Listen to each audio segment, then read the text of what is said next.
ಇವತ್ತು 27 ಡಿಸೆಂಬರ್ಗೆ ಆಗಬೇಕಾಗಿತ್ತು. ಆದರೆ ಡಾಕ್ಟರ್ ಮನಮೋಹನ್ ಸಿಂಗ್ ಜಿ ಅವರ ನಿಧನದಿಂದ ಇದನ್ನ ಸ್ಥಗಿತಗೊಳಿಸಿ ಮುಂದೆ ಹಾಕಲಾಯಿತು. ಇಡೀ ದೇಶದಲ್ಲೇ ಮನಮೋಹನ್ ಸಿಂಗ್ ಅವರಿಗೆ ಶ್ರದ್ಧಾಂಜಲಿಯನ್ನ ಅರ್ಪಿಸಿದರು ಮತ್ತು ಅವರ ಅನೇಕ ಕೊಡುಗೆಗಳ ಬಗ್ಗೆ ಸಾಕಷ್ಟು ಜನ ಕೊಂಡಾಡಿದ್ದಾರೆ. ಮನಮೋಹನ್ ಸಿಂಗ್ ಅವರ ಕಾಲದಲ್ಲಿ ಸುಮಾರು ನಮ್ಮ ಆರ್ಥಿಕ ಬೆಳವಣಿಗೆ UPA ಸರ್ಕಾರದ 10% ವರೆಗೆ ಬಂದಿತ್ತು. ಆದರೆ ಅವರೇಜ್ 10 ವರ್ಷದಲ್ಲಿ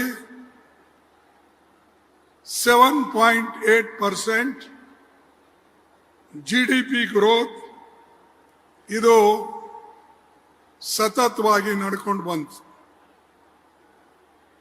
ಆದರೆ ನಮ್ಮ ವಿರೋಧಿ ಬಣ್ಣದವರು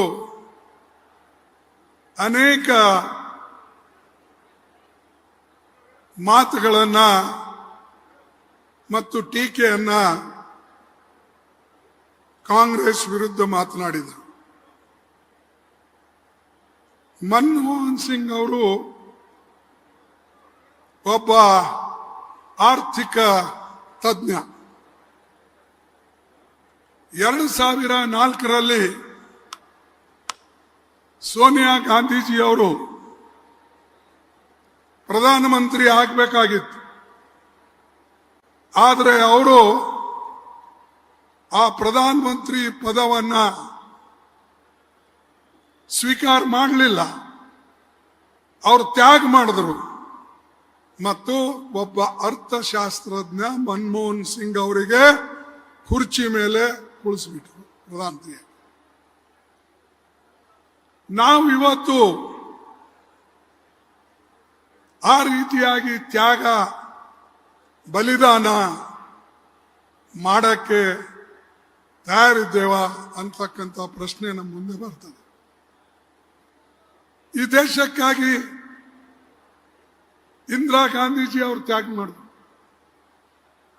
ರಾಜೀವ್ ಗಾಂಧಿ ಅವರು ತ್ಯಾಗ ಮಾಡಿದ್ರು, ಸೋನಿಯಾ ಗಾಂಧಿ ರಾಜಕೀಯವಾಗಿ ತ್ಯಾಗ ಮಾಡಿದ್ರು. ಅಷ್ಟೇ ಅಲ್ಲ, ದೇಶದ ಏಳಿಗೆಗಾಗಿ ಅವರು ಅನೇಕ ಕಾರ್ಯಕ್ರಮಗಳನ್ನು ಸೋನಿಯಾ ಗಾಂಧಿ ಅವರು ಮನಮೋಹನ್ ಸಿಂಗ್ ಅವರು ಕೊಟ್ಟರು.